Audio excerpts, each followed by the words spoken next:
Blast It or Stash It, episode 15. Welcome, everybody. Chat's already rolling. We got some new members in here tonight. Vince couldn't make it. He had a family emergency. He had to jump out. And Paul is still down sipping, what was the drink we talked about last week? It was... Pina coladas. No, not pina colada. I got in trouble for saying pina coladas. Mojitos. Is that what it was, mojitos? Yeah, he's still down in Puerto Rico sipping on mojitos. So he'll be back next week. So we'll go ahead and start with our introductions. We'll start with Trinity or Jeremy. Go ahead. Puerto Rico sipping on mojitos. So he'll be back next week. Yeah. So we'll go ahead and start with our introduction. Is that me or is that you getting feedback? Somebody's getting feedback there. Go ahead. Yeah. Got some feedback going. Yeah. There it is. I think it's better. Go ahead, Trinity. Yeah.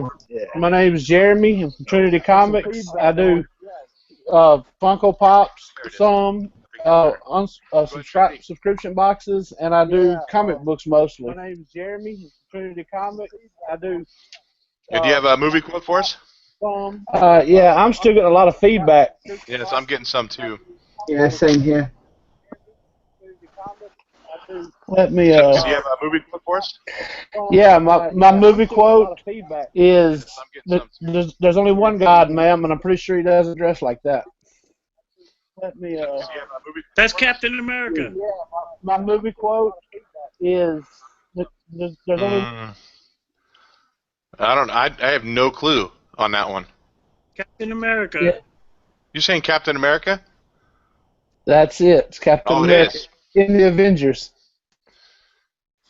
In the Avengers. Oh. Was he talking to Loki?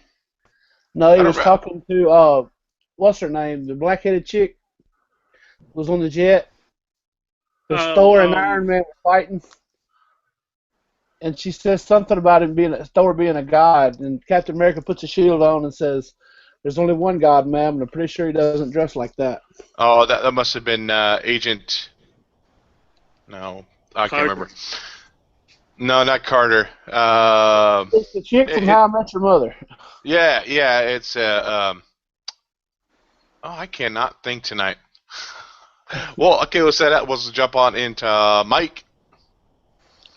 What's up? I don't need no introduction. Everybody knows me, so I'm just going to jump right into this movie quote. It's from 1993, so here we go. Good thing these guys aren't lumberjacks. No joke, the only thing safe in the woods would be the trees. I have no idea. 1993? Yes. Ooh, man. Where's Bruce at? Bruce knows this one. Oh, that must be something the Teenage Mutant Ninja Turtles then. That's it. It's got to be the second or third one though, isn't it? The first one came out in '89. It's the first. Oh yeah, he's talking about Casey Jones, right? Yeah. Yeah. I should have known that. And get jump on to me, Huey's Comics. So this is from 2010. And it says, did you know that cats make 1,000 different sounds and dogs can only make 10? Cats, man. Not to be trusted. Nothing? Nobody's? I have no clue. 2010. Chris Evans is the character. I mean, he's the actor who plays the character. Captain America. No, it's based off of a DC comic called The Losers. Oh, wow. Okay. I think maybe only 5 people saw that. And we'll jump on to our second guest host, Ian from British Geeky Guy. Do you have a quote? You people are so petty and tiny. I have no clue. I have no clue either. I'll give you a clue. 2012, an Avenger movie. It was the Avenger movie? Yeah. Oh, was it Loki? Quoted, no. They were in a room and the staff was in the room. Loki's staff was in the room. I'm drawing a blank on who said that. Thor. Thor said that. Thor said that? Yeah. You people are so petty and tiny. That didn't seem like something Thor would say. It seems very condescending. It's because they're all under the influence of Loki's staff. Okay. And Oh yeah. the Hulk picks it up, doesn't he? And they tell him to put it down. Oh, Davis Comic says it was Bob Dole, but no, Bob Dole was in the Viagra ad, though, I think, wasn't he? Didn't he really promote Viagra back in the early 2000s? I'm going to start promoting Viagra. Are you really? This Blasted Assassin episode 15, sponsored by Viagra. Viagra, where we get excited about comics. Okay, I'm going to jump in the chat here and see who's all in here. So, who that jumped in? The Davis Comic Finds. Bruce Zayas is in here. And then Tats Comics showed up, another Oregonian. And Kanashi Yoshi is in here as well. I haven't seen him in a while, really. And that's it right now. So we'll go ahead and jump into our first book. Before we get started, yeah, go ahead. Before we get started, I'm just letting everyone know that Vince said he is going to do his drawing for that Batman book tomorrow before the Legends auction show. So he apologizes for not being here, but he wanted me to pass that on, or us to pass it on. So, all right, moving on. That's a plug for a great Legends show, auction show tomorrow night. I don't know what time it is. I know he posted it on the Facebook page. An apology from Vince not being here. Okay, yeah. I know Jeremy and Ian, you guys haven't picked up any of the books for this week, but you guys are more than welcome to jump in and chime in on anything. Like, if it's rehash of a new book or something like that, you like the old one, go ahead and chime in if you like. So, first book is Teenage Mutant Ninja Turtles Universe. I'll start off with it. I know there's a variant cover too. I think this is the standard cover. There's a $4.99 price tag on that. The variant cover with all the soldiers around him, isn't it? Let's see. Click on your picture. Yeah, they're surrounded by foot soldiers. Looks like. I like that cover. This was a pretty good read. I love IDW's paper stock. It's not the cheap Marvel stuff. I mean, so. It's a pretty high price tag of $4.99, but it doesn't feel cheap. Like some of the Marvel stuff, you hold in your hand. Sometimes I'm afraid to hold the Marvel books because my sweaty hands, and I'm afraid I might get them damp and then ruin the pages. But this feels good. The story was interesting enough. I don't know who the character was, that main bad guy. I'm not sure if it's somebody new. Relatively short story, though, and it had another, 2 stories in here. I think that's what it was total. I would stash it just to kind of see where it's going from here. I don't know, what do you think about it, Mike? I loved it. I thought the art was great. The story was great. I've never read any of the IDW TMNT books, but I think I might start now if this is how it is. So I chose to stash it myself, and I think I'm going to go hunt down some older issues of the IDW stuff. So it's definitely a stash for me, and I did get the variant cover. Grandpa's at the comic book store right when it opens. So. Yeah, I like the variant cover. It reminds me of the '90s cartoon. Yeah, definitely. Yes. I didn't get to pick that book up, but there is a $50 variant of that that's drawn by Kevin Eastman. Yeah, I'm not that dedicated. Yeah, I think 50 is a bit out of my price range too. The $4.99 is really my limit, unless it's like a super thick book or something. No doubt. I have a few of the other IDW Ninja Turtle books, but I haven't even read them. I bought them and they've been in my block. So, okay, moving on to the second book in our list is all new Wolverine annual number 1. Another $4.99 price tag. I'll go ahead and let you jump in and do it, Mike. Oh yeah, guys, you don't get much better than this. Scott Young with Wolverine riding Spider-Gwen. I'm just saying. Basically what happens in this book is Gwen and Laura, the female Wolverine, for those who don't know, their consciousness gets switched. So Spider-Gwen is actually Wolverine and Wolverine's actually Spider-Gwen. And it's a really funny, great book. It's probably close to my pick of the week. There's one scene where Gwen's conscious is in Wolverine's body, and she's not sure about her powers, and she ends up stabbing herself in the head with her own claws. It's great. Like I said, a fun book.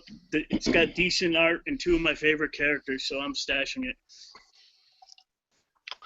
I don't know if I go as far as like my pick of the week, but definitely had some funny moments. The part where you talk about where Spider-Gwen stabs herself, she gets her fist up there, and Laura's like, don't, and all of a sudden, she's just claws come out, stick her in the head, she falls over. That was pretty funny, and like the part where they switch bodies too. There's like 2 panels, like I don't remember who the other character was in there. They busted into her lair, and she's like, "Are you?" Yeah, that's actually a clone of Laura. She's like Laura's actually taking care of her now because there were 3 clones at once and the other 2 died. You got to read like All New Wolverine for that stuff. So, no, I read that. I'm talking about. Oh, here it is. They say they went into her nest. This girl here kind of looks like. That's not a clone of Laura, is it? That girl there? Oh no. That's what I'm talking about there. Yeah, at the end of the book when they change the consciousness back, and freaking Spider-Ham, or not? That's not even Spider-Ham. It's Wolverham. Wolverham. Yeah, he's kind of like a Spider-Ham. If we read those comics, but he's wearing a Wolverine costume. It was pretty good. I read all the not all of them. I think I bought the first 6 issues of the All New Wolverine. And they were pretty good. It jumped a shark in a couple times for me, but other than that, not too bad. Anybody else on the panel read any of the all new Wolverine? I haven't, no, because I got into comics pretty late, like only a couple of months. I haven't gone back through some of the older ones. I've been going with like the newer ones that are coming out now, and then choice picking some of the older ones, like the Amazing Spider-Man. I started to get the back issues of those and stuff. I haven't picked up any of the Marvel stuff except for Old Man Logan. Oh, like with the Civil War II tie-ins and the high price point, I'm pretty much doing all Rebirth, so I can't afford to do all the Rebirth that I want to and all that Marvel. So I just stuck to Rebirth, except for Old Man Logan. I had to have that because Wolverine. Yeah, I definitely hear you there. I mean, because you try to go in to get all those tie-ins to Civil War, or it's the same thing with Secret Wars. You go insane trying to get all those, and broke. Yes. Because at $5 a piece, dude, I try to keep my budget $25 a week, and that blows that budget pretty dang quick. I spend about £40 a week on comics. Oh, really? Yeah, give or take. So I think that relates to about $60 in your cash, like. And it's stuff like this that annoys me. So this is one that I picked up last week. I haven't had a chance to read it yet. So this is the Steve Rogers number 4. This is the Civil War tie-in. They upped the price by $1 for this. So this one wasn't $3.99 like the other 2 before this one. This one was $4.99, and that annoyed me. That really annoyed me. That's crazy. And I guess I can kind of see it maybe a higher price point for the number 1 because it's a new title coming out, and then dropping it down $1.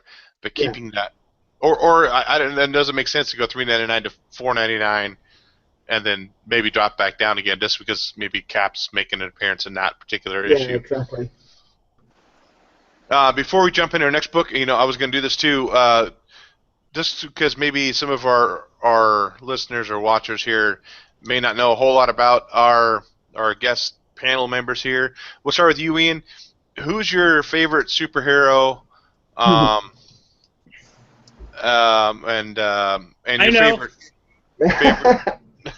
Go on then, favorite Mike. comic book movie that's been out in the past 10 years? Go on then, Mike. Who's my favorite? Spider-Man, brother. Yeah, definitely, without a doubt. I don't know if you're going to be able to see it very well, but my tattoo there is Spider-Man. And then at the moment I'm getting Venom done there. So that's Venom there. Mm-hmm. I'm in the middle of that one. I've spent about 1,400 quid on my arm so far just to get those done. But unfortunately, the films for Spider-Man have been really pants, so I can't really say that's my favourite film.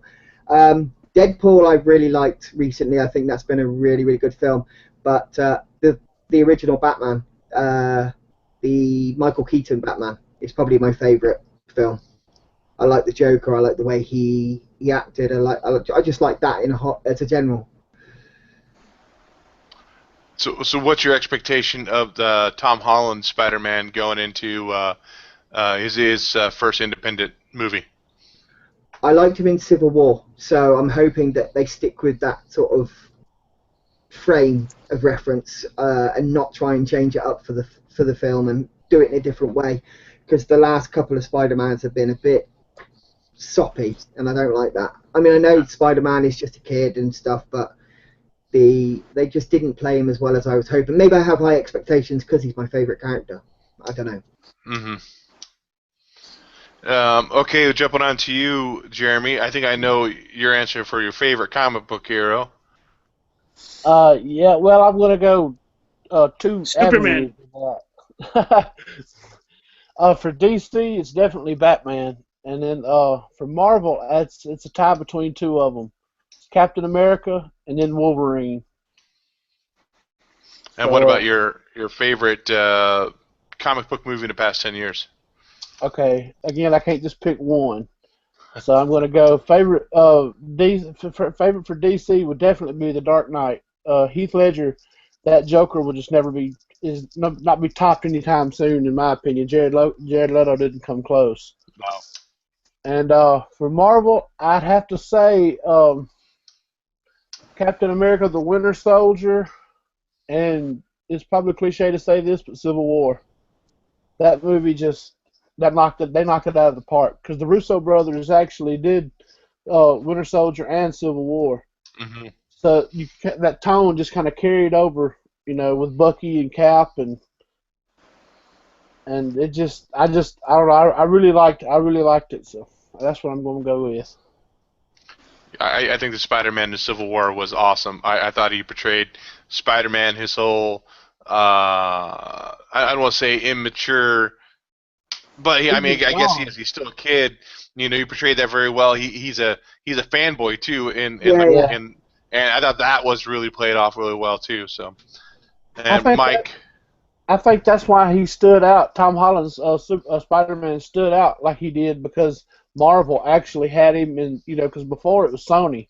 Sony was trying to do it, but now Marvel's got him back, and they're like, well, this is what Peter Parker's supposed to be. Yeah. Yep.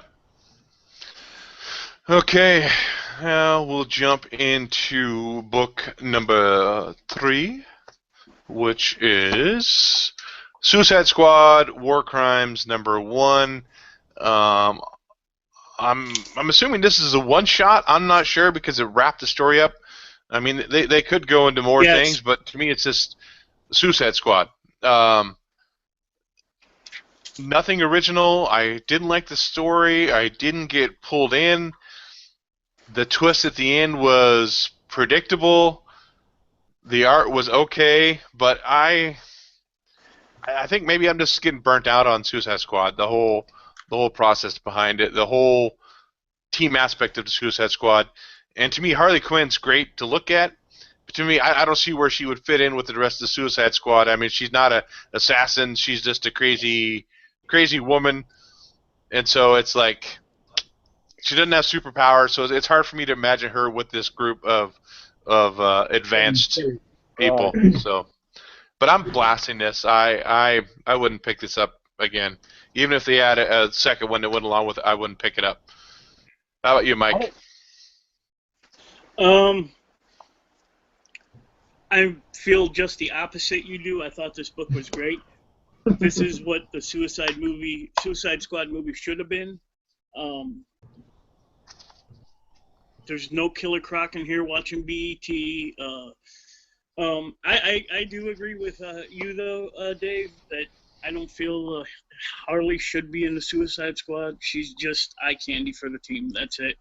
But I really did enjoy this book. This is better than the Rebirth #1, the Afterbirth, the -0 issue, and so yeah, this was a stash for me. So who's on art on that book?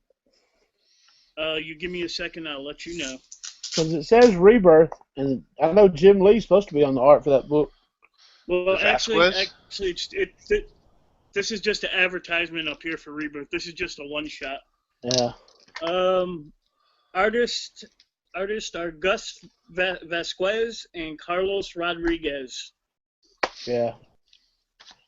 I know as far as the Rebirth Suicide Squad, I wasn't really impressed with the Rebirth issue. The only reason I'll pick it up will be Jim Lee. I mean, if it don't get better, I'll probably end up dropping it anyway. But what's anybody else's opinion on the members of Suicide Squad? Do you think Harley fits in with the rest of the group? Do you think she's a good addition, or to me, honestly, to me, this Harley Quinn is played out. They're overplaying her just like Marvel did with Deadpool. Yes. I agree. Yeah. Like, you know, I just don't understand. Don't get me wrong, I love looking at her. But yeah. I mean, there's so many other characters, deeper characters you could go with besides Harley Quinn, you know. I just think that they saw her as the answer to, you know, Marvel's popularity with Deadpool. Yeah. They just went with that. Yeah, I see that. The whole breaking the fourth wall and the humor behind it too. Yeah. Now she's good to look at if it's not who drew. Was it Neil Adams that drew that Harley Quinn variant cover where she's sitting in the chair with the man hands? As long as he's not drawing, I'm okay with it. It was just a horrible drawing. There was just so many covers though. I mean, it's like every comic shop had a different cover. Mm-hmm. Yeah. And that's what some of the variants too. It's like it's hard to keep up. But it's like, you know, some people do collect or speculate. I mean, you can go off certain artists. So Adam Hughes, you definitely. I mean, that could probably pick up maybe. As I said, if you're speculating, make some money or some other artists. But they pop out so many different variant covers, like with the Harley Quinn Rebirth. Man. Yeah. Like, there are so many. There's still some popping up that I hadn't even seen before. So. Before we jump into our next book, I'm going to jump into chat here and see who else is all in here. Great Legends in here, of course. He is probably promoting his auction show for tomorrow night. He says, hey guys, watching on the Xbox, going to give iPad back to Jackson, my youngest. Give these guys a thumbs up. Shout out to these awesome guests tonight, British and Trinity. Twisted, I'm not sure who Twisted is. I'm not sure if he's just one of my subs. Can I interrupt your feed for a second? I was watching while trying to break into my car, but I overheard TMNT. I don't know. Is it IDW? Yes, it's IDW. Some of you already answered that. Herx Collects Comics is in here, talking about the overdue with the Civil War tie-ins. I agree completely. And here, Kyle's in here. And okay, we're all caught up. Raz is in here too, so what up, guys? Let's go ahead and now we'll jump into the fourth book, Eden's Fall, #1 by Image. I'll let you jump into that one first, Mike. All right. Eden's Fall. Let me get my notes here.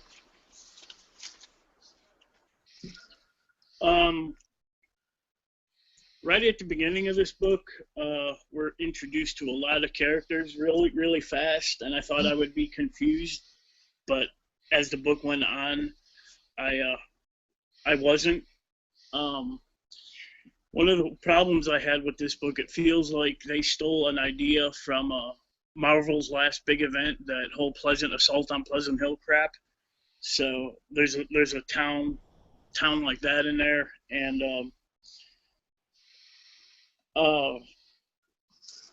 when I was reading this, the whole time I felt like there had to have been another book in this series, previous to this, and there was. It's called The Tithe.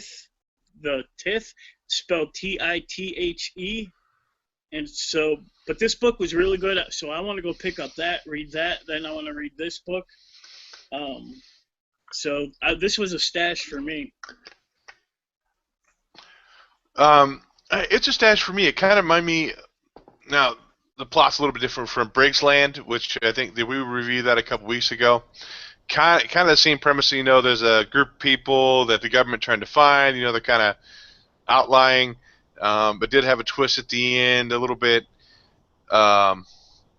There was a lot of dialogue, and it was kind of hard for me to get into at the first few pages. Like you were talking about there, a lot to sink in. I have a big pet peeve, and I think maybe it's just because being in scoutings, I don't know, with you being military, Mike, when they display the flag the wrong way, that drives me nuts. And there's a couple of frames in here where they have the flag the wrong way, and I don't want to base a comic book off that, but that's one thing that drives me nuts. Like I see it on a cartoon or a TV show and the flag's displayed the wrong way, kills me. But this is definitely, I think I would stash and at least pick up issue 2 to kind of see where it's going from there. And the art is really good. Yeah. Before we I picked up this one finally. Jackboot and Iron Heel. I haven't read it yet. Flipped through it. The art is nothing like I thought it was going to be. I tell you that much. I mean, I judged the book by its cover for sure. And you read that, didn't you? Yeah, me and Midwest actually like that book. So. Yeah. I haven't read it yet, but I probably will this weekend, long weekend, not doing much of nothing. So. And then we got Stephen Higgins in the house too now. He's listening to while he's playing, I think it's World of War or World of Warcraft, sorry. Yeah, that's probably World of Warcraft, sorry. I'd never played that. I've always been a Call of Duty kind of guy, my attention span is not that long. It's kind of shoot somebody, die, okay, repeat. I played World of Warcraft for about 10 years on and off, so yeah. Oh, good really? Game. Yeah. It's a life sucker, though. It's one of those ones that once you sit down, you're there for hours, and then you realise that you've been sat there for 6 hours and you thought you've only been there 20 minutes. And I think that's what I like about Call of Duty. It's like if I have like half an hour to kick back, say we're going out to dinner or something, and I can just kick back, play a few games, and then good to go. And I don't have a whole bunch of time commitment into it. Yeah. I never played World of Warcraft, but I played Clash of Clans for like a very long time, for like 3 years, and it's time consuming like that. Or to me, it was. Yeah, my boys like to play. Man, it's a medieval type game, and it's like crazy popular too. And I can't name it now. Minecraft? No, not Minecraft. My youngest plays Minecraft. Okay, well, I guess we'll go ahead and jump into our Blasted Stash Rewind, where we're going to actually look at a couple of books that have been out for a while or maybe out for a year, but they're not current books, and we're going to give a quick review. We'll go ahead and start. If you want to, we'll each do one issue, then we'll jump back through and do the second issue if you have a second issue to review. So we'll go ahead and start with you, Jeremy. Okay, I don't have a really old book to review, but I did recently pick this up, and it didn't come out this week, so I'll review this one, Outcast number 20, and I really liked it. I've had it for since since the week it came out, I found it on the wall at my shop, so I picked it up, and I've been picking the trade paperbacks up just to get caught up with the story until I could actually read this. And I liked it, man. I really like it, Outcast so far. This kind of picks up where it actually picks up right where number 19 left off. And I think the show like deviates from the comics like Walking Dead did, which I think is actually a good thing because they don't want to just keep repeating the same thing. But this is actually it didn't really a lot happen in this book, but it was pretty good. I liked it. I mean, I can't really say too much without giving a lot of stuff away for people that hadn't read it. So this is a stash for me, of course. You watch the series of Outcast? What'd you say? Did you watch the series of Outcast? Yeah, I finished the series, and I got caught up with the books, and the books kind of veer off from it. That's what I was saying.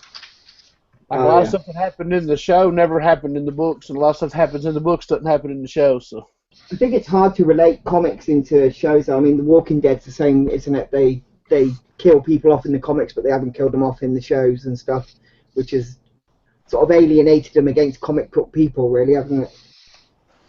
Well, like, one thing I can say that won't really give anything away, if you've seen the Outcast show, you know where the guy in the hat has Kyle locked in that room, and he, in the show he gets out and goes, does stuff, and in the book he's still in the room, so he hadn't really got out yet, so I don't know if you call that a spoiler, but.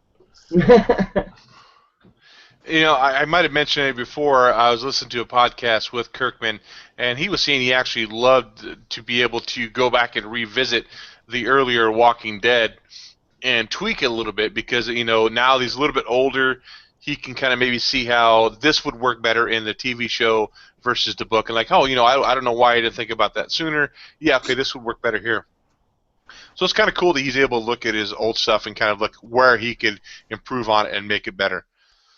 And that's one thing I think he could take over to the Fear the Walking Dead because they don't have comics there, And I read that he's actually they're actually starting to introduce stuff in Fear the Walking Dead that have to do with like the Whisperers, like the whole putting the blood on there and like walking amongst the zombies and stuff. They're doing that in Fear the Walking Dead, and I heard that. That's why I read that somewhere. I don't know where I read it, but I've only got 2 episodes into Fear the Walking Dead, and I couldn't do any more. I've heard it's really bad. It's not that great. I just it's just something to like put on the TV while I'm like bagging and boarding or doing something, Okay, we'll jump over to Ian. Do you have a book or anything you want to review? The thing that I've been reading the most is The Bombshells. I've been collecting them since it started, and I was missing one, and I did a trade box with Stephen Higgins where he sent me 2 that I needed, and I finally got to read them, which is because I won't read them unless I've got the whole line, and I really enjoy it. I don't know if you've ever done a review on these, but I really like the storyline of these. It's all set in like World War II. Yeah, pretty cool. It's a very, very good read, these. Definitely something I would go on. Is it a team book? I mean, are they a team, or what's the premise of the story? You got Amanda Waller's in it, and she's basically getting these bombshells into a team. So the bombshells are actually the team. So that's what they call themselves. So you've got Wonder Woman, you've got Batgirl, which isn't Batwoman or Batgirl. It's just a girl with a baseball bat. And then you got like the Russians, which is I think it's Starchild and Supergirl. They're Russian, and basically they all just get pulled together into this one awesome team. You got Mira, who's obviously the wife of Aquaman, but not the wife at the time of this. She's only just met him. But then he's got different stories, and there's a really good zombie bad guy that they have in it. Really, really awesome. Some really great artwork in these as well. I just really enjoy them. I like the Bombshells, so that's something I really enjoy. I think I picked up the one issue with Harley Quinn riding a bomb. I only bought it for the cover, and I haven't even read it. There you go, that one. Number 4. Yep, I have that one. Yeah. Yeah, it's pretty cool. Okay, Mike, your first book or your book for the Rewind? All right. What I did was, as some of you saw, that I put a poll on the Facebook page of what book you guys wanted me to review, and it ended up being Predator: Bad Blood. So thanks everyone who took part in that. This book came out in 1993. I was a junior in high school. Yeah. This book has a lot of orange in it. First off, the cover is like one giant pumpkin of orange. And then you go to the middle here, and it's just a lot of orange. Let me find it real quick. I can't find it. The 90s were very colorful. Yeah, yeah. I mean, it's just all orange and red, but the story sucks. If I would have bought this book back in 1993, I wouldn't want issue number 2, and I'm a big fan of the Predator, don't get me wrong. But another thing I noticed about this book is in 1993, this book was $250, and that seems like a lot for back then. I really don't remember because my junior year of high school is about right now. Yeah, so this was actually an old school blast for me. This book was horrible. So. I actually have 2 books I'm doing tonight. So my first book is X-Force number 1. Came out in 1991. So this is the art by Rob Liefeld. The first appearance of X-Force was, of course, in New Mutants 100. Vince had talked about this in one of his live shows yesterday, talking about how horrible Liefeld's art is, and it's awful. I can't stand it. It's so. Here's. And he was talking about the cover of New Mutants 98, how you can't tell anything apart, and that's how I feel in this book. There's like one panel, I'm like, well, what the hell is going on? And I couldn't. I mean, look at this guy here.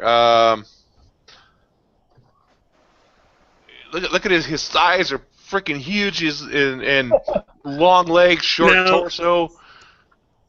It's just crazy looking. Back in the day, though, back when we were kids, when coming out, we thought he was a god.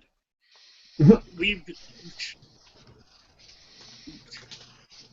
mean, he was. I mean, go ahead. You there? Go ahead, Mike. Yeah, yeah. Oh, I thought you had more to add on to that. Sorry. Oh no. People rag on Liefeld all the time. All the younger, the younger audience and younger comic book collectors. But if I open a Liefeld book now, that just brings back like floods of memories from when Image was first starting out, Youngblood, and his run on New Mutants there. Yeah, he's a shit artist, but he's a well-off artist now, though. I mean, yeah. The thing I didn't like about here's the book. You're reading the book, and then you flip to this page, and you have to totally turn the orientation of the book to read this way. That was kind of annoying. I'm not saying that I'm upset that I had to burn a calorie by turning my book, but it just kind of threw me off, and I would definitely blast it. I don't think I would pick up another one at all. Somebody asked which card I got with it. I don't think I might have bought this one off my local guy for like 50 cents. So I think it was already open and didn't have the card with it. So I don't have it in here. Yeah, I think those were all polybagged with a card. Yeah, I think so. Hey Mike, just to tell you how high that book was, that Predator book from '93 you got is, I'm looking at my issue of X-Men #1, the Jim Lee one. Yeah. from 1991. The price on it was $1.50, Yeah, see? and that's X-Men. Yeah. And this was $1.50 as well in '91. So yeah, something was off with that price. $2.50 for this crap. So It must have been hot on the heels of a Predator movie. 93. When did Predator 2 come out? That would have been close to the Predator when they're in a prison, I think. Wouldn't it? Let's see. Oh, no, Predator in I'm prison. thinking Alien. I'm sorry. I'm thinking of Alien in prison. Yeah. Sorry. Predator 2 came out probably the early '90s. So yeah, I don't know, But $2.50 Predator Yeah. 2 this sucked. Predator 2 was set in New York, wasn't it? Yeah. Yeah, I know it was urban. Hmm. I'm looking right now. I'm gonna Google it. Yeah, I'm looking it up too.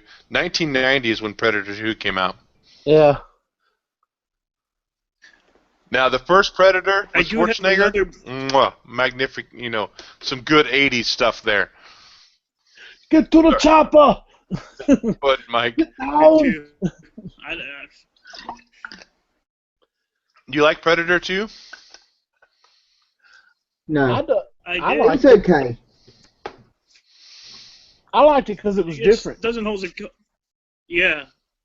You took the Predator out of the jungle and put in the jungle, and Put him in the concrete jungle. So it wasn't. It didn't hold a candle to one, no, but it was still good. Right. What about All right, Predators, let's the get one that back came on out track. 5-6 years ago?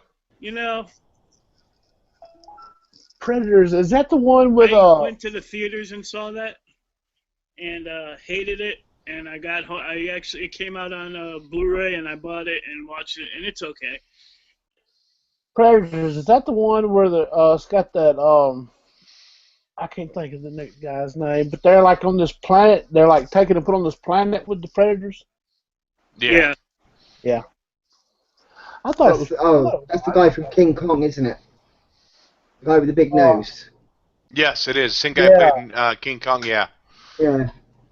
I can't remember his name, but I remember his face. Yeah, it was an okay. I think we have it on Blu-ray as well. It was okay. I definitely have the original on Blu-ray. Had to get that. All these cool '80s movies I'm showing all my teenage boys. I'm like, dude, check this out. This was action movies in its prime. Anybody else have a second book they want to review? I do. Oh, go on, Mike. Go ahead and start with Ian. I got, I don't know if you're going to be able to see it. It's an embossed Fantastic Four.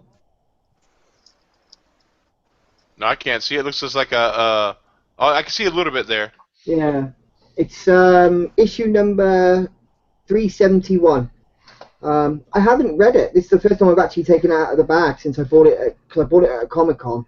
But I like the artwork in this, actually, from just flicking through it. It's really cool. Man, that cover's got to be hard to keep clean and looking nice, though.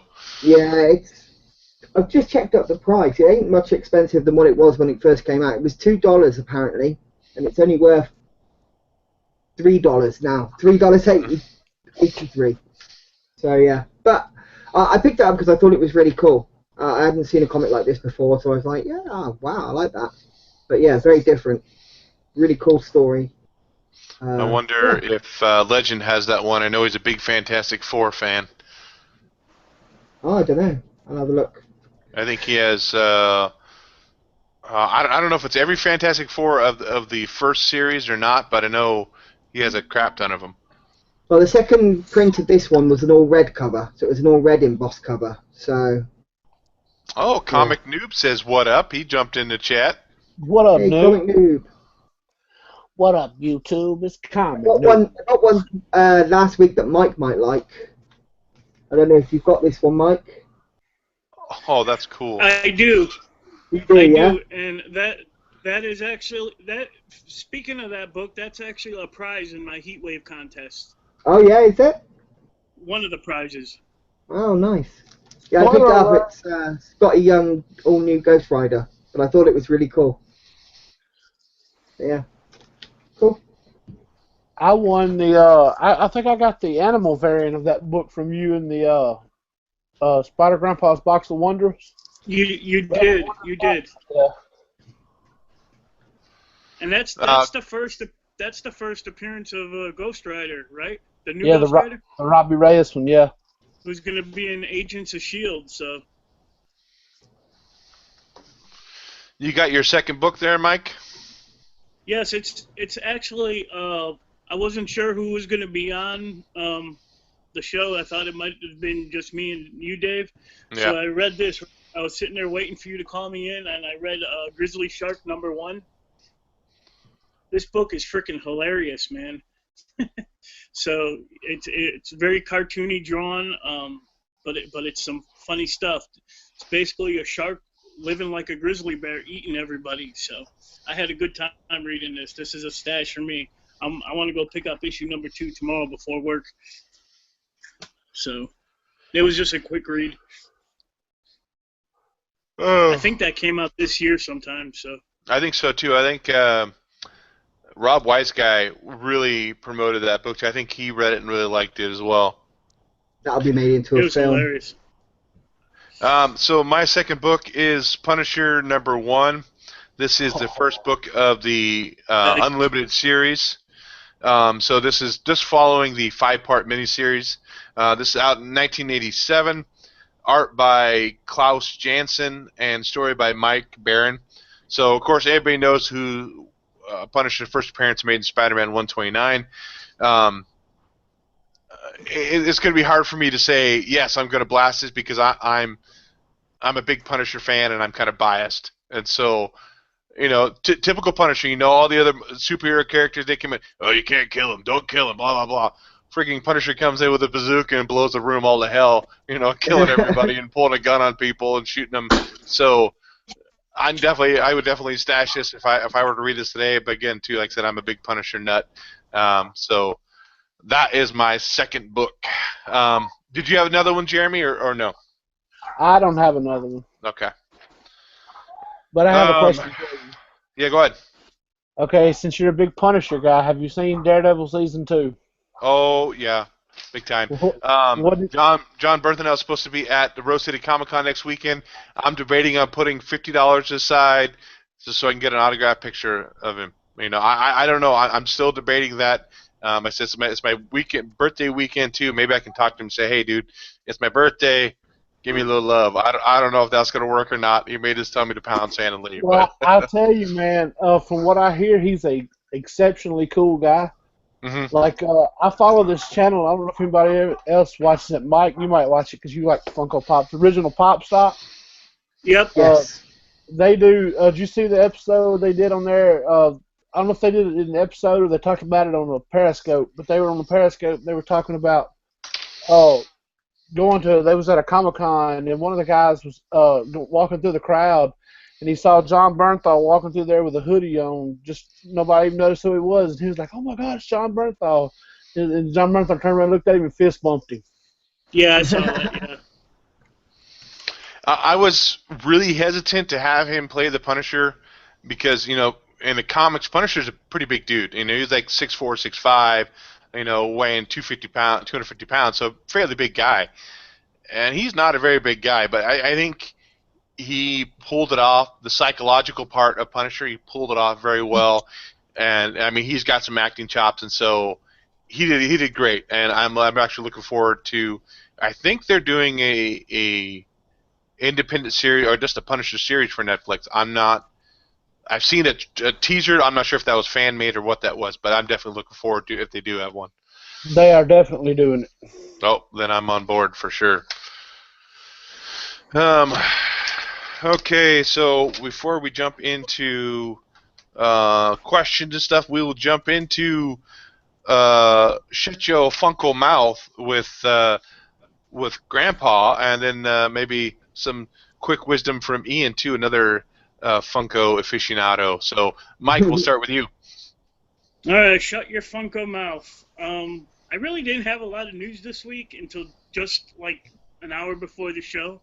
One big thing for all you hockey fans, the rumor going around is the NHL Pops are just going to be sold in Canada. Another rumor that I also heard that you could pre-order them at GameStop. Which one is true? I don't know.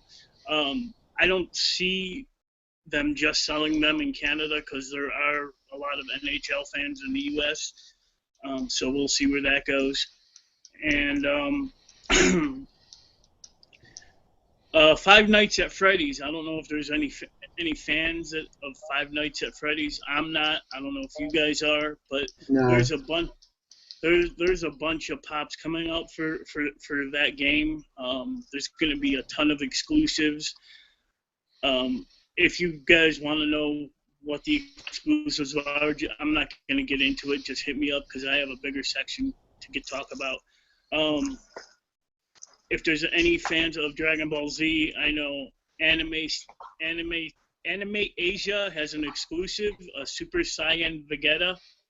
The first batch of pre-orders have sold out, but keep checking back. Now, whoop, my camera just fucking went all crazy. All right, there we go. God damn it. All right, I know you want to see my pretty blue eyes. All right, this I just got. God damn it. I think it has a mind of its own there. This is hot off the press. Not really, but the Rogue One pops have been announced. Oh, yeah, don't get me started. I'm excited for these. I'm sure you are, BGG. Oh, yeah. There's going to be three Jyn Ersos. The normal one has a blaster. There's going to be a Target exclusive in her Imperial gear, and a Hot Topic one. She's going to be hooded. Captain Cassian Andor. There's going to be a normal one of him and the Target exclusives of that. A droid called K250. Another character called Chirrut Imru. Baz Malbus. Director Orson Krennic. And C2BS, which looks like a pure black R2-D2. So those are all just normal pops. The rumor is the dude who's that's played by Forrest Whitaker, Saul Guerrera is his name. You could only find that one at Walmart, which sucks because getting pops at Walmart here is horrible. All you Stormtrooper fans, there's going to be 2 new Stormtroopers called Death Troopers. They're all in black, and they look freaking amazing. There's actually going to be a chrome variant of one of them, and that, again, you could only get at Walmart. There's something called a Scarif Stormtrooper, which I'm assuming Scarif is going to be a planet, like a desert planet, because they kind of look like desert troopers.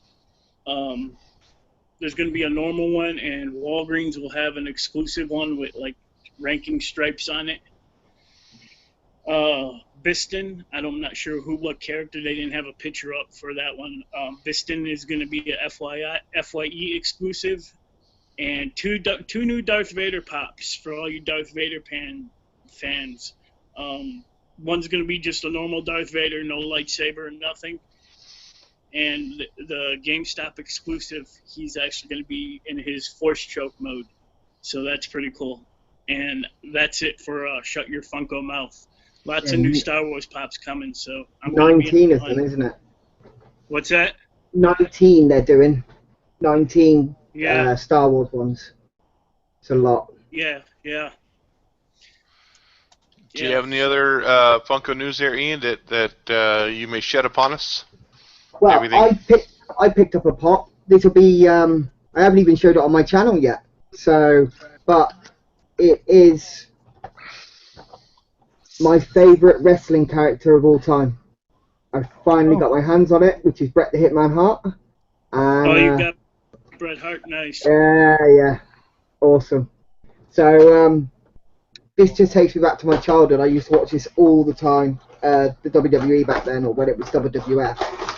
So this is so epic to me, unbelievably epic. And I'm hoping that I get to meet Bret Hart so I can get him to sign the box, which would be really, really cool. If I can get him to come to England, or, well, I can't get him to come to England. If he comes to England, I get a chance to meet him. But yeah, very cool. It would be cool if they could figure. I mean, they're short and stubby, so it'd be really kind of hard to pose them. But it'd be cool to be able to do, like, say, Bret Hart doing his sharpshooter on another character, and have that like a double pack, or like Undertaker getting ready to do a tombstone on somebody. I think that would be pretty cool. But it would be hard to do with the big heads and the tiny short bodies, and be able to contort that. It would be a pain, but it'd be cool. Yeah. I mean, my favourite pop, or one of my favourite pops, is I don't know if you can see it in the camera, but just up there, I got R2-D2, which was signed by Kenny Baker, and then 2 weeks after I got that, he passed away. That was mental. Oh, wow. Yeah, that was pretty cool. And then I got Wicket signed just below him. And then over on this side, I got Darth Vader and Boba Fett that I got signed as well recently at London Comic Con. So yeah. The only wrestler we're going to have at that Eugene Comic Con is in November, and the only wrestler right now on the docket is it Greg the Hammer Valentine? He's the only wrestler on there. I saw him, dude. He's awesome. Sorry, I didn't mean to cut somebody off there. I saw London.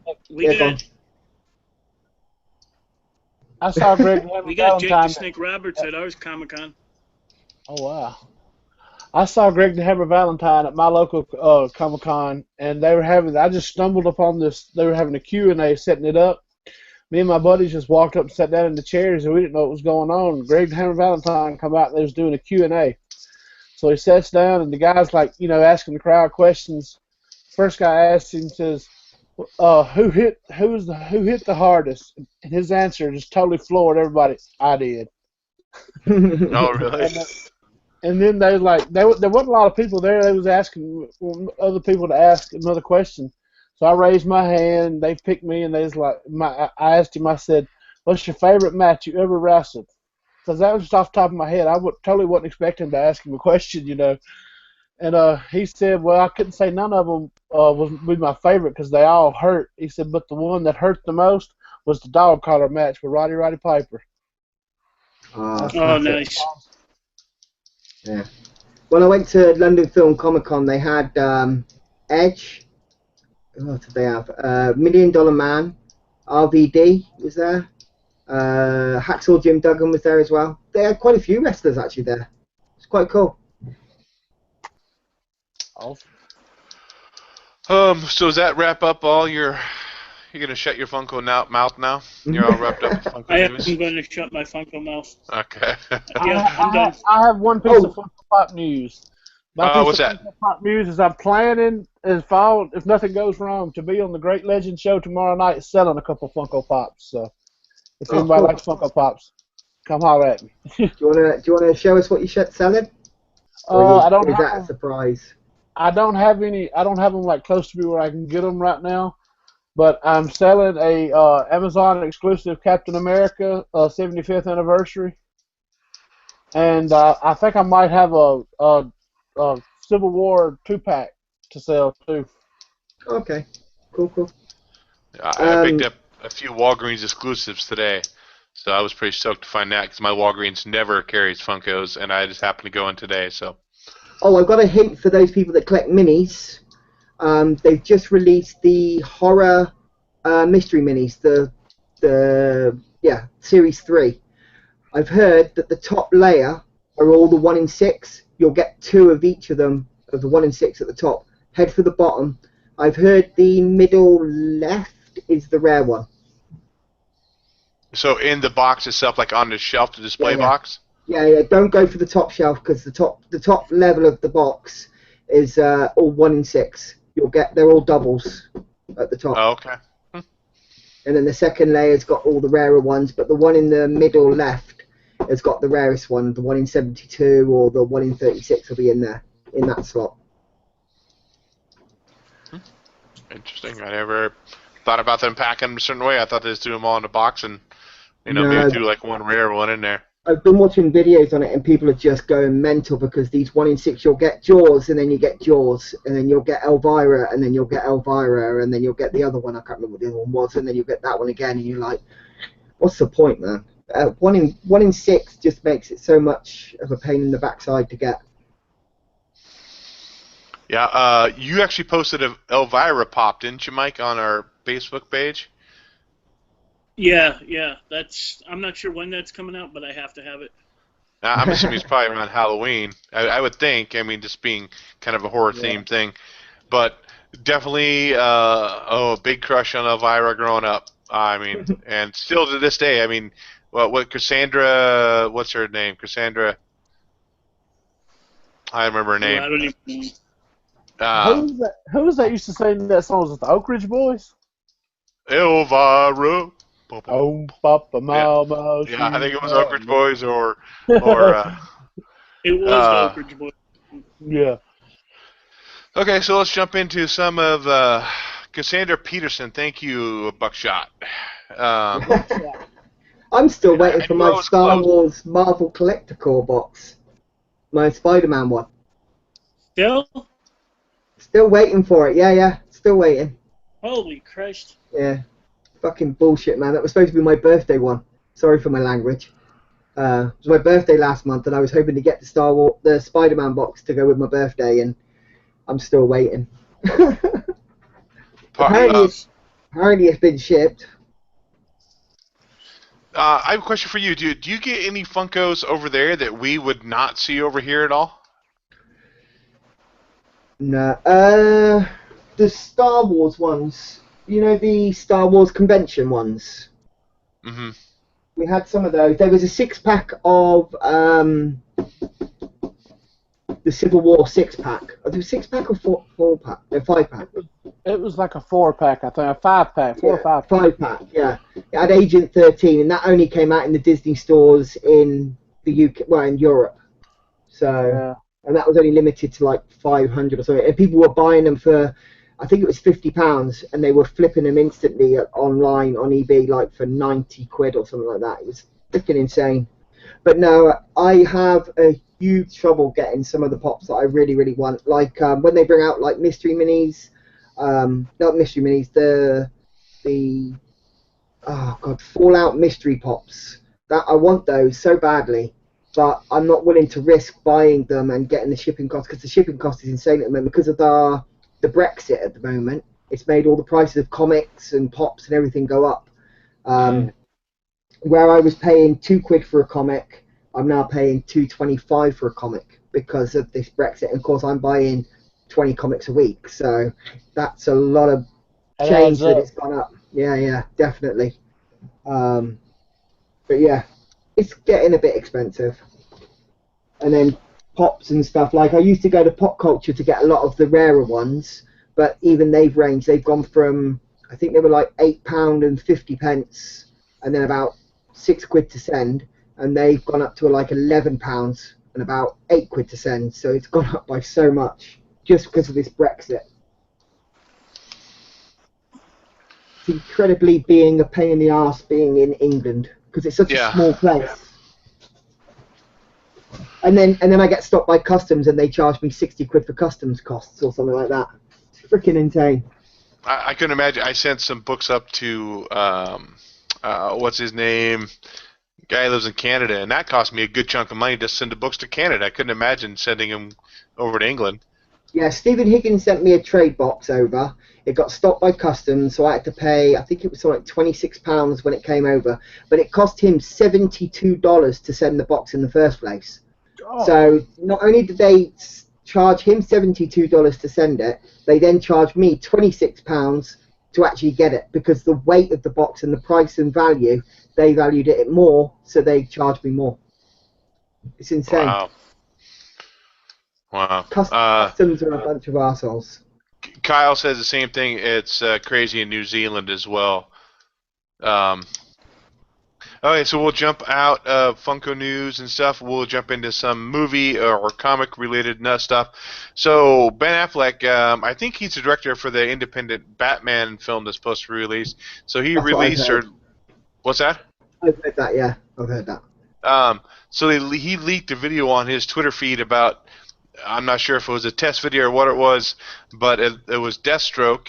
If Deathstroke's supposed to be the villain in the next Batman movie, do you think it's the right choice, or who would you like to see Batman squaring off against in the next Batman movie? I'll start with you, Ian. My favourite Batman villain is Two-Face. I'd like to see another Two-Face.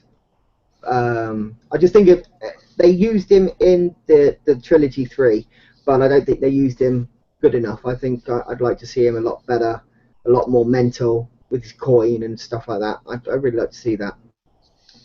But Deathstroke's cool. But Deathstroke, better than the Tommy Lee Jones Two-Face from Batman Returns. I kind of liked him. I thought he was cheesy, but it was funny. But that's what those Batmans were. They were more comical back then. I mean, I don't mind Deathstroke, but I think they're only going to play Deathstroke because of Deadpool and them being so similar. And I think that might be why they're weighing them up together. I think they're trying to copy Marvel, and I don't think it's going to work again. I think they're going to fuck it up like they always do with films. Yeah, I'm afraid for DC's future, the cinematic future, just because I want them to do well because there's so many different storylines that they haven't shown yet and the potential for other good movies. But if they keep screwing them up, the studio's going to go, you know what, we're not going to, invest any more money into it. So. Look, trust me, 100%. I trust DC's future 100% because Jeff Johns is now in charge. That means everything he can get into it. See, everything up until I think Wonder Woman, Wonder Woman is going to be the last film that wasn't done under him. Everything coming out after him, after Wonder Woman, will be completely done by him. He's like the Kevin Feige role. And like the Batman movie, Jeff Johns and Ben Affleck alone are writing that script. Yeah. So that gives me 100. I have 100% faith in Jeff Johns. So if anybody knows the characters, it's him. So what's your opinion on Deathstroke potentially being the next villain in the Batman? Do you think it's a good choice? Yeah, I do. Because everybody's saying the Joker. You don't want to start with the Joker. You want to let it kind of like build up to the Joker. Like the Joker be the last one that he fights. Mm-hmm. And like just kind of hint toward the Joker, throughout the movie. And like, throughout the series, kind of like have hints to him and like maybe like a flashback to something that happened with the Joker. Like Poppy, kind of like he did in the Suicide Squad. Just kind of hint to him and show him. But like build up that suspense and build up that that fight between him and the Joker until you finally get him in the very last one. So that's how about you, Mike? Opinion. Mike, how about you? Do you think Deathstroke's a good choice? I really have. I'm not a big Deathstroke fan. I like him in Arrow.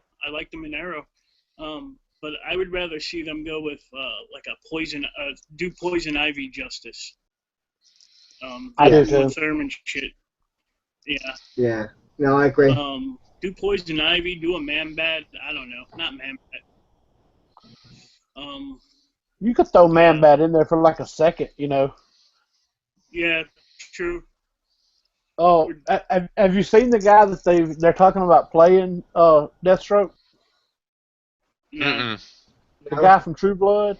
I think it's Joe Manganiello or Manganiello. I can kind of see that. Yeah. He gets the women in theaters too, Yeah.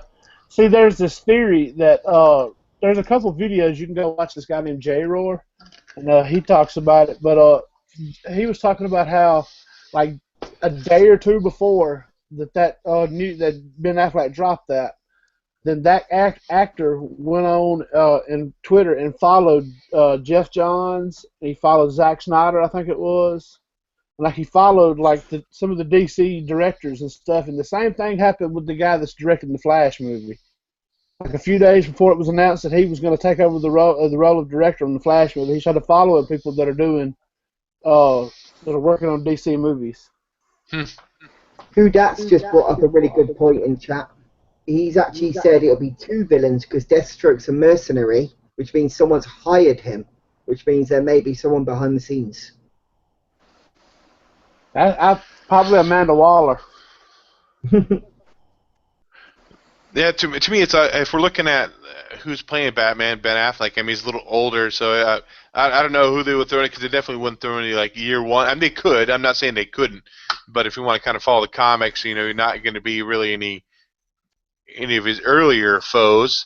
I think Joker's been overplayed so much. They need to kind of let him go down, and then come revisit him later. I think that's what because right now it's still. I mean, when Jack Nicholson was Joker, and then Heath Ledger took over. They were comparing everything back to Jack Nicholson, and now it's comparing everything to Heath Ledger, which Heath Ledger still knocked out of the park compared to Jared Leto. Jared Leto, as far as I'm concerned, I hated his Joker. I know Mike feels the same way about Joker and Suicide Squad. I'd like to see a bigger Bane. I mean, yeah. I thought Bane would be good. He I don't know the guy who played Bane in the movie. He did okay, but he wasn't physically intimidating like Bane was from the comics. I mean, right. And I want to see that big physical threat. I'd get the guy that played in he was Leatherface in the reboots of Texas Chainsaw Massacre, Andrew Bryanarski. Oh, really? He's one of those. Like, you ever seen the movie The Program, the football movie? No. Yeah. He's the guy that in that movie that like is all jacked up on steroids and rams his head through a window, or like a car window. He's like did he play in Street Fighter Zangief too? He might have, yeah. Andrew Bryanarski is his name. He's like but he's not that great of an actor. But because the old Bane from the Batman and Robin or Batman Returns, that Bane was shown as like a mindless, muscle-bound dude, where Bane in the comics is actually fairly tactical. He makes his decisions on what he's doing and how to break Batman down. So it's not like he's just this muscle-bound, just tear him up. I mean, he can do that too. Well, in the film they made him a henchman, didn't they, for Poison Ivy? Yeah. Andrew what? Andrew Bryanarski. It's a weird name. There he is. Yep, that's the same guy who played Zangief in Street Fighter. Yeah. And he's already played in Batman Returns. Yeah. Probably as a bouncer or something. Jumping on. The next question, we're running in. I can't believe we're over an hour already. So, get your checkbooks ready. The Bat Cycle from The Dark Knight is for sale for $80,000 to $100,000. That's what an article I read today. I'm not sure if it's the main one they used in the story, but if you could have any vehicle from any of the comic book movies or TV shows, what would you choose? I'll start with you, Jeremy. It looks like you need to think about it for a minute, or do you know? From any of them? It has to be either the Batmobile from Batman vs. Superman, or the helicarrier from Winter Soldier. Oh, the big ass. The flying carrier, man. That would be a bitch to parallel park, I tell you that much. No, it's not, because it just lines down, doesn't it? Be a bitch to take for a car wash. How about you, Mike?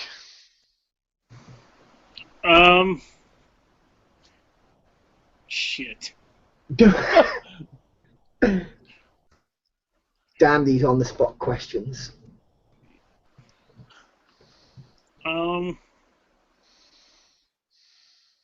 Yeah, skip me. How about you, Ian? I'd have Anthony from Ant-Man. I think he's probably the best vehicle. Not sure I'd fit on him. But I think. I don't mean to interrupt you, but I just saw something I wanted to point out. Buckshot 33 said the game, or the mountain from Game of Thrones would play a good Bane. Yeah, I saw that too, and I was going to mention. I think he's a pretty physically imposing guy, and I mean I don't know, he hasn't acted a whole lot, but he definitely fit it physical wise. Yeah. Go ahead, Ian. I think the coolest ride is the 1966 Batmobile. That's my favorite. That's iconic too. It's just class. I mean, I collect Hot Wheels, so I've actually got like a little Matchbox version of it. But yeah, I like that. I've also got the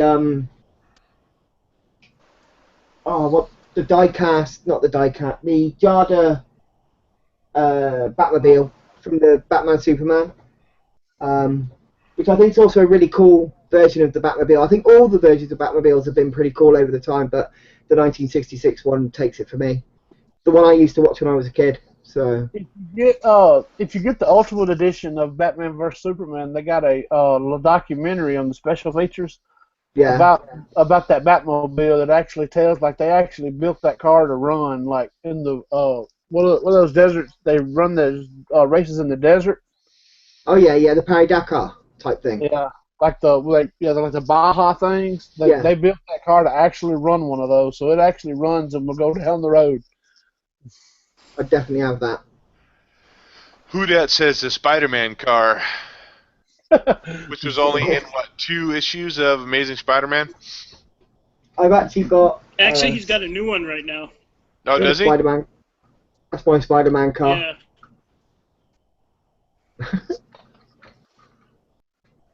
I'd have to go with the. I have one though. Oh, you have one? Oh, go ahead. No, I was gonna say I'd have to go with the '66 Batmobile as well, just because I've always been into older cars, and it kind of has that cool body line, the iconic body line. I mean, I don't know if kids nowadays would see it and go, "Oh, that looks stupid" or whatever, but I think it just has that really cool body line, and you can see. I mean, you can tell what it is. It's the Batmobile, you know. Yeah. Right. Yeah. So, go ahead, Mike. What were you saying? The vehicle I want would have to be Bumblebee from the Transformers, because then that bitch could transform and just, Huh? The Camaro. Ah, the Camaro. No, I'd have the original Bumblebee. Oh, the Bug. Not the old Bumblebee. Yeah, the Bug. I wouldn't really care which Transformer it is, because they all transform into some cool ass robot and That's they start true. fucking shit up. So. Well, you're not going to be picking up. Maybe not a Dinobot. You're not going to be picking up what's her face with the Bug Bumblebee. You're going to have the Camaro Bumblebee to pick up whatever her name. Yeah, Fox. To pick up Megan Fox nowadays, you got to have the turtle van. Oh yeah, that's whatever. true. What woman I'm drooling about this week? Whatever woman I thought you were going to give us an example. Sorry. No, it's just every woman. You know what Mike's like. If you want to go that route, I have a question for you, Dave. Yes. This book, is this the same one you guys got? Nope. Okay. I think that is a separate one. That's like a one-shot. I think that's like an annual. I saw this on the shelf, and I was like, oh, shit, and I snagged it up real quick, so I haven't read it yet.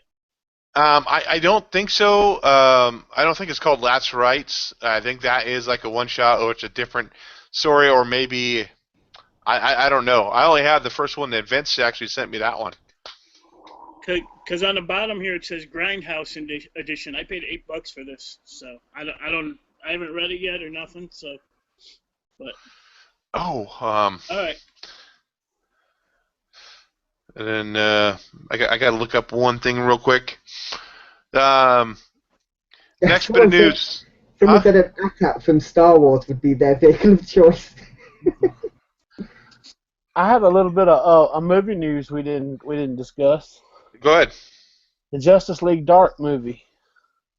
Did you hear about that? Isn't that animation? No, it's a live action. It's got a director now. The guy that was going to direct the Gambit movie he left, and apparently he had a deal with Marvel that they let him out of his contract, and now he's come over to DC. It's been confirmed he's directing a Justice League Dark movie, and they're talking about casting now, and I think it's going to be John Constantine, Swamp Thing.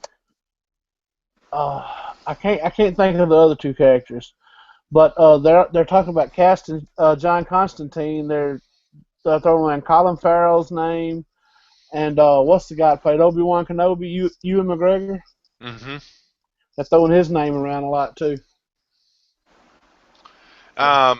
So who was it here? Contender says the first.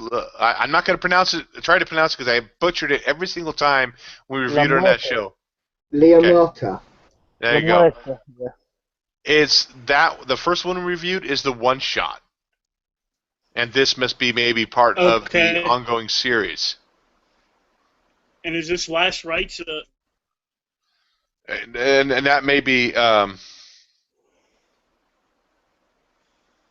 that may be just the regular series now going forward. Because it's a thick ass book. I mean. Yeah. I see. The Great Legend said Zatanna and maybe Deadman Boston Brand. Zatanna is one of them, but the other one is not Deadman. I think it's Etrigan the Demon. I think that's how you say it. That's who's going to be in the movie. Before I forget about it, Vince wanted me to do the giveaway for the Loot Crate Harley Quinn Loof Q-Fig? Yeah, Q-Fig, yeah. Okay. And so I think it's going to be a little harder question. Hopefully some people know it off the top of their head.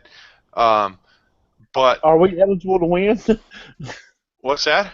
Are we eligible to win? I never enter them. Bruce has before. Noob has before. If you know the answer and can get it up before anybody else, then I guess I don't see why not. Okay. Yeah, they could let them enter. Okay. I would. Okay, so in Batman the Animated Series, the Joker has a pair of hyenas. What are their names from the animated series? His two hyenas.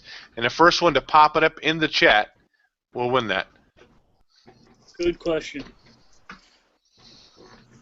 It's going to be I mean, it's easy to find, but I mean, it's not something nobody's going to know off the top of their head, at least I don't think. No, I don't know off the top of my head. Got to name both of them? Oh, Great Legend, it's not Fuck, I'm sorry. Nope, it's not Babs either. Nah, Contenders. Captain Dadpool is correct. Bud and Lou. They're based off of Abbott and Costello. Those are their nicknames. So Captain Dadpool is the winner of that Q-Fig. Captain Dadpool. Congratulations, Q-Fig. Captain Dadpool. Harley Quinn. I got a question for you guys. Yeah. What do you think makes Marvel doing better than DC in films at the moment? What makes, because I was on a live show recently and that was a question that came up and we came up with our answers for it. I was just wondering what your feelings were towards why Marvel seems to do better in the cinema than DC at the moment. They've been doing it longer. We kind of on that. Mike's breaking up really bad. Yeah. I'll have talk anyway. I have this day feel. There's that slight bit of humor. Every movie I want to talk. A little better. Breaking. It's getting better.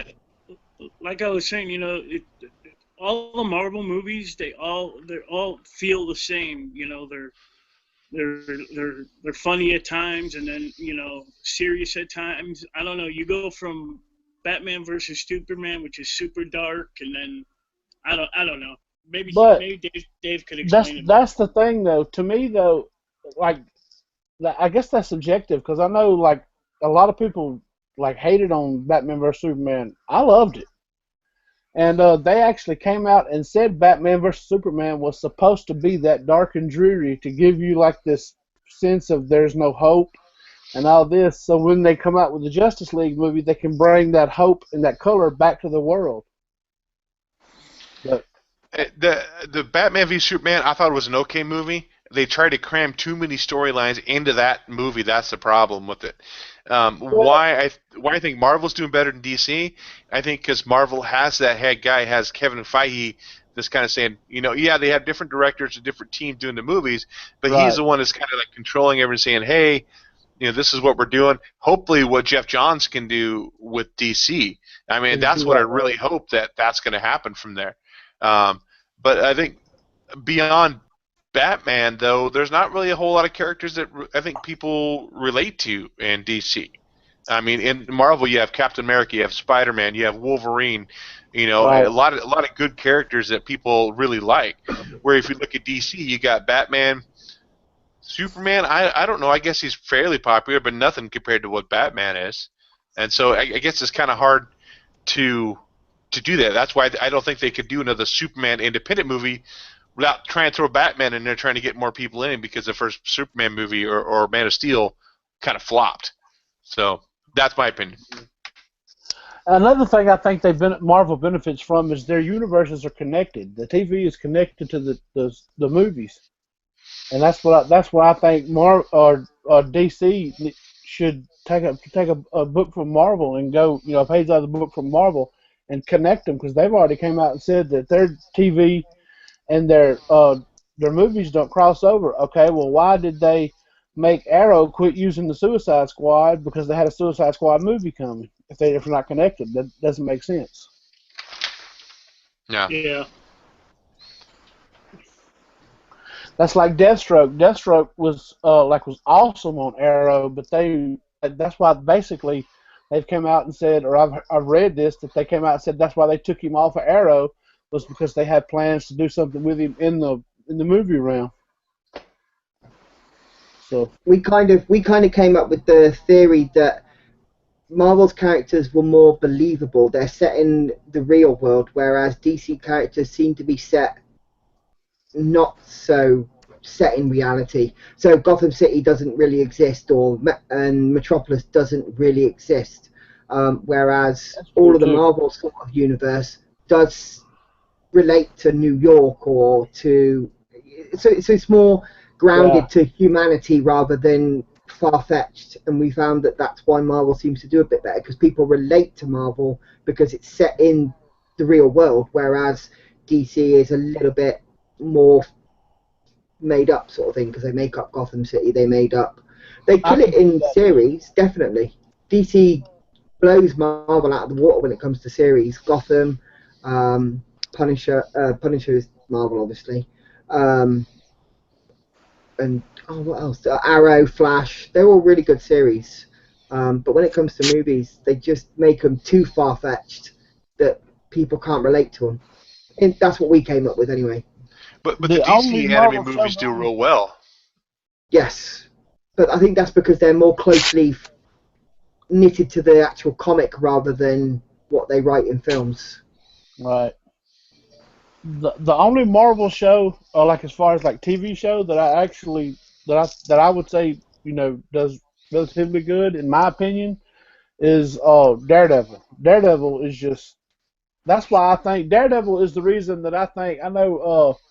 Again, I'm gonna bring up his name. J-Roar did a video saying should Batman have a TV show, because they've already talked about Superman's gonna be on Supergirl. Should Batman have his own TV show or pop up in that universe? And I think he should, but I don't think it should be on the CW or any regular network. I think he should have his own show on Netflix, because you can go dark and to be like you need to with Batman. You know what I'm saying? And you can have a lot more time to flesh out the characters, and that's just my idea. Do you have anything, Mike? Yeah. DC should just go out of business and Marvel could rule all. But there are so many DC storylines that are good though too. I mean, I've been a Marvel fanboy for years, and that's what I grew up on. I had a few DC titles.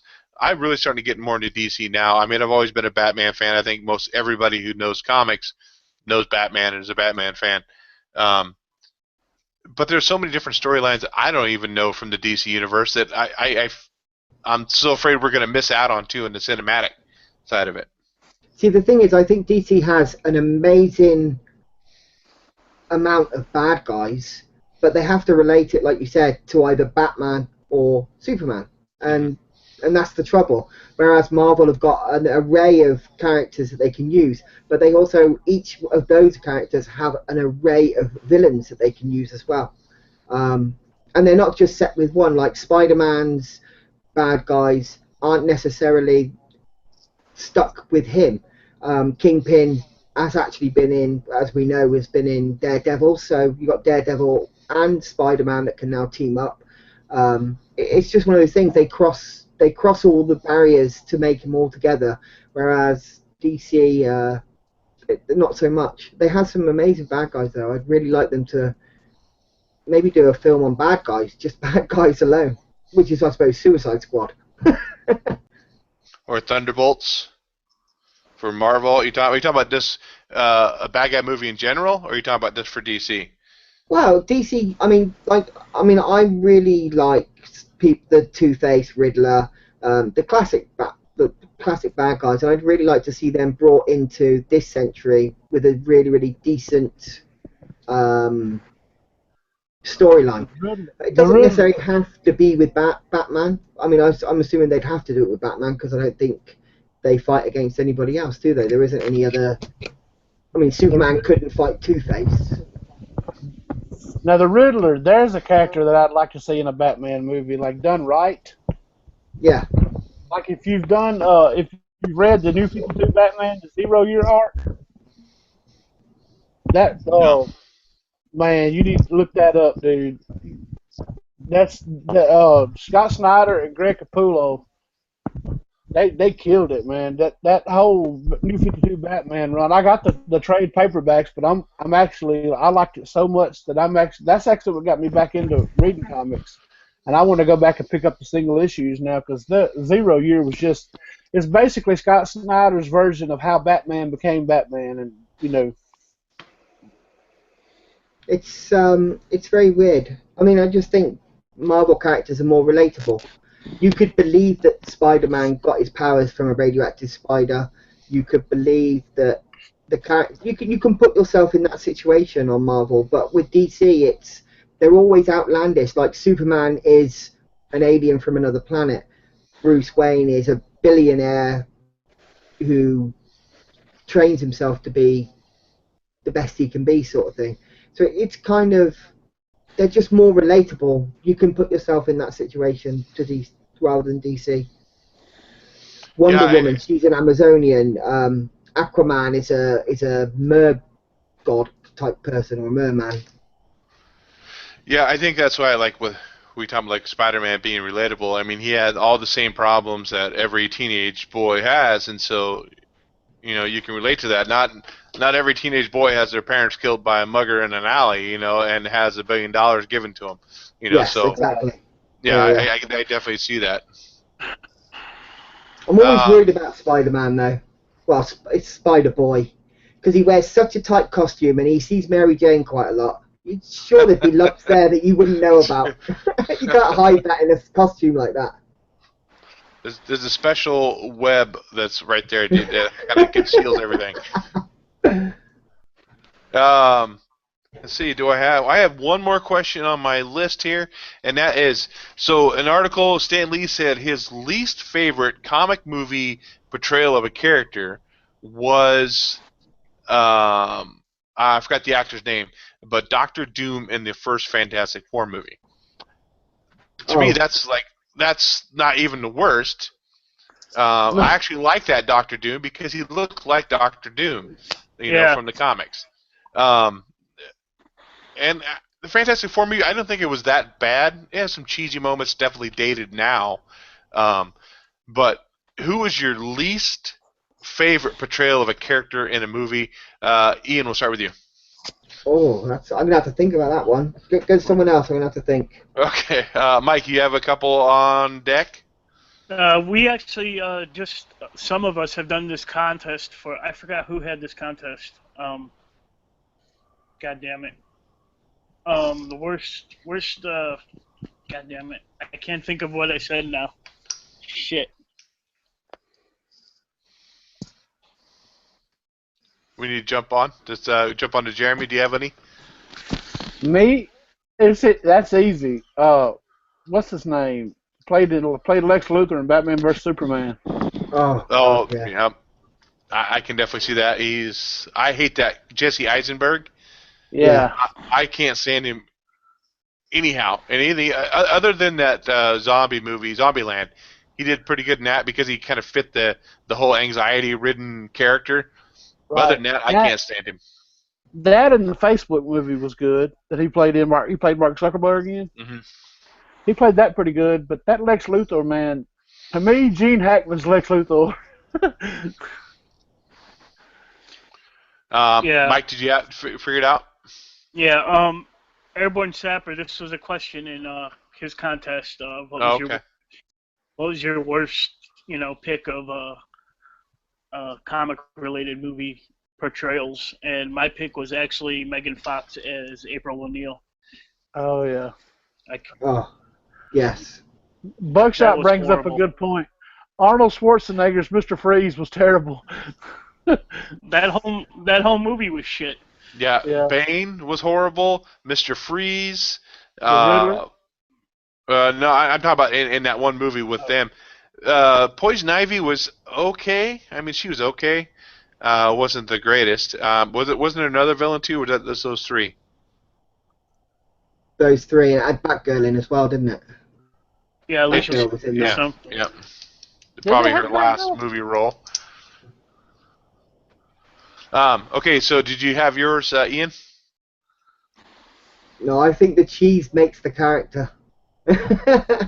I do. I don't like sort of Spider-Man, to be honest. I think it's because I want him to be better than what I expect him to be, and every one that I've watched so far, especially Spider-Man 3, I thought that was really bad when he's fighting Venom and Sandman. Mm-hmm. I didn't like that. I thought he was really bad. I heard somewhere, I think it was about Spider-Man 3, they said that the reason that movie was so terrible is because the studio came to the people that were writing the movie and told them, like, you have to have these characters in the movie. They had, like, Sandman, you have to have them in there. You have to work them into, because that wasn't even the story that they had. The guy who played Eddie Brock from the 70s show, Topher Grace. was such a bad choice. Nothing like Eddie Brock. Was. And then I can't see Venom horrible. teaming up with Sandman either. It just seemed really a strange combination. And the whole oh god, I can't think of it. Tobey Maguire like dancing on the street. Hey. Yeah. That whole scene was freaking stupid. My whole thing, it would have to be the whole cast from Batman and Robin. So the whole thing. George Clooney, everybody, and I can't pin it down to one. I mean, that talk about cheese. That's a cheese movie, product placement movie. Is that the one that had Jim Carrey as the Riddler in it? No, that was the Val Kilmer one. Yeah, that was the worst thing about that one, Val Kilmer. Yeah. Yeah. I mean, Jim Morrison playing Batman. Yeah, George Clooney with his nipple suit, that was a bit much. Yeah. So that's all the questions I got. So we're getting ready to wind it down here, man. This has actually been a long show. We've actually had a lot to talk about besides just the comics on hand. So it's actually been a pretty good conversation. So I want to jump it down to if anybody has any shout-outs to any channels. Jeremy, I'll start with you. Yeah, I'll give some shout-outs. I'll give some shout-outs to Buckshot 33. I've been watching a lot of his stuff. I know he went to Comic-Con and just met Greg Capullo and Scott Snyder, which I actually kind of was really jealous of him for doing that. But let's see, Captain Dadpool. I've actually worked out a trade with him. I'll be sending his stuff out pretty soon. I'm gonna give a shout to Hudat and the Great Legend. Me, Hudat, and Great Legend, and Comic Noob been playing some WWE on Xbox One. I will be getting an Xbox One here in just over a week, so maybe I might have to pick up that game and jump in and get my ass beat. Yeah, man, hop on. Okay, Mike, shout-outs and closings.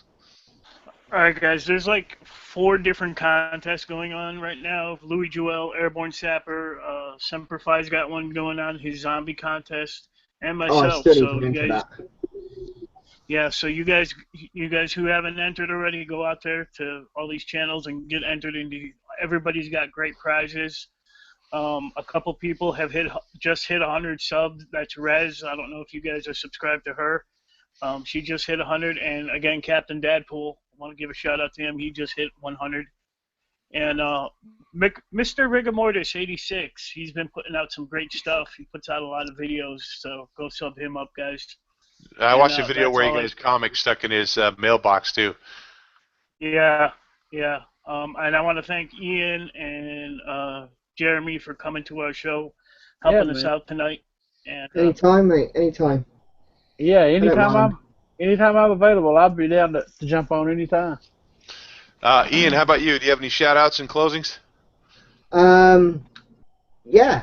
To you guys. I think everybody here should sub. If you're not subbed, they should sub to you. You have some great channels. I like watching you. But then I've got Stephen Higgins, awesome YouTuber. I really like him. Abe M. He hasn't done very many videos lately. Hopefully he'll get back into it. Geeky Couple Carnage, they're a cool channel. Well, Flipping, I don't know if you're into horror and stuff, but Flipping the Nerd has a pretty good channel, and he also does live shows like this. Sometimes I appear on them. What else am I looking at? That's about it for now, I think. I could name loads. I could keep going. Yeah, I could probably give tons of shout-outs. I just have a couple. Rez, Mike mentioned her. She doesn't do your traditional comic reviews. There are a lot of comics out there. I'm like, what the hell is that? I never heard of that. So it's kind of cool to get some more of those. They're not even on, to me, not even on the independent scene. They seem like they're beyond that. So it's kind of cool to see that and see a different take on comics too. And another guy is Storm Shadow JJ1. I actually know this kid personally. He's been trying to get into cosplay, and he built some pretty cool crap out of this cardboard. I mean, he has a couple. I think he only has about 10 or 15 vids, and they're fairly short. But try to give him support and encourage him on the cosplay stuff. He's really getting into it. So. With that, we are going to go ahead and close out episode 15. We do appreciate everybody for showing up. This is, like I said, again, a really long episode. Most time we stick it about an hour and a half. We're closing in on 2 hours right now. I think it's because we've been talking about different stuff. Usually you just go through comics and then Funko, and we've gone through quite a lot of information and stuff. Yeah, we did. So, go ahead, Mike. Grandpa's hungry. Grandpa's hungry. Let's wrap this up. Yeah, I've got to go eat too. So thanks, Ian, and thanks and Jeremy for coming on. We do appreciate it. It's great you guys to jump in there and just fill the gap when we need it. So with that, we are out, guys. Take it easy. Later.